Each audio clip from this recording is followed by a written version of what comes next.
À Djibouti, le 6 avril 2026, plus de 30 000 personnes ont participé à l'avant-dernier meeting de campagne du président sortant Ismaïl Omar Guelleh à Oumou Salama, Balbaba.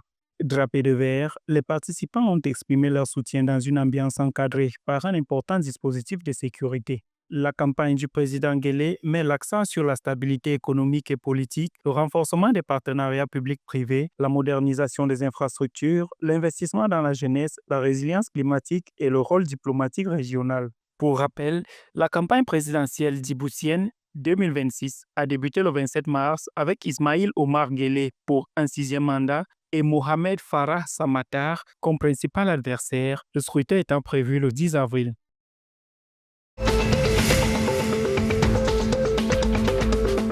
En février 2026, la production industrielle du secteur formel rwandais a progressé de 3,7% sur un an avec un taux de croissance annuel moyen de 6,3%. L'exploitation minière a cru de 3,1%, la production manufacturière de 12,4%, portée par 4,7% pour les boissons et tabac, 3% pour les produits métalliques.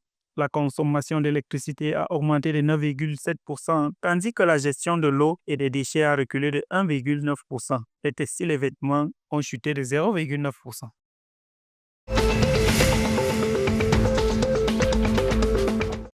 À Dodoma, en Tanzanie, 38 femmes hospitalisées en maternité et 44 enfants de moins de 5 ans en pédiatrie ont reçu une aide du ministère tanzanien des Finances et du ministère des Finances et de la Planification de Zanzibar. La visite, effectuée durant la période de Pâques 2026, incluait la remise de nourriture, savon et huile corporelle. Cette initiative annuelle, inscrite dans un partenariat de longue date, vise à soutenir les groupes vulnérables tout en renforçant les relations professionnelles et sociales entre les ministères.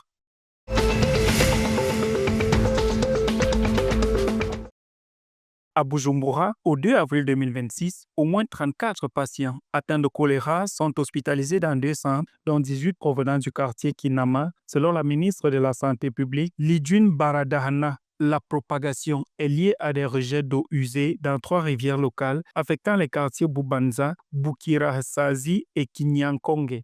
Des amendes sont entrées en vigueur le 6 avril 2026 pour non-respect des règles d'hygiène et d'assainissement avec un délai de 3 semaines pour se conformer.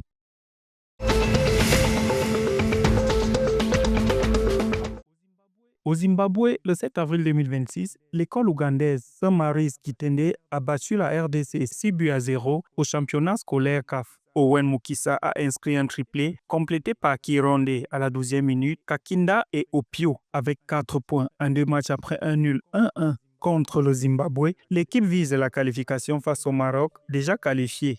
Dans le groupe B, la Tanzanie et le Bénin ont fait 1 but partout. Le championnat U15 de la CAF vise à détecter les jeunes talents, renforcer le football scolaire africain, soutenir l'éducation et promouvoir l'unité continentale à travers le sport et la formation.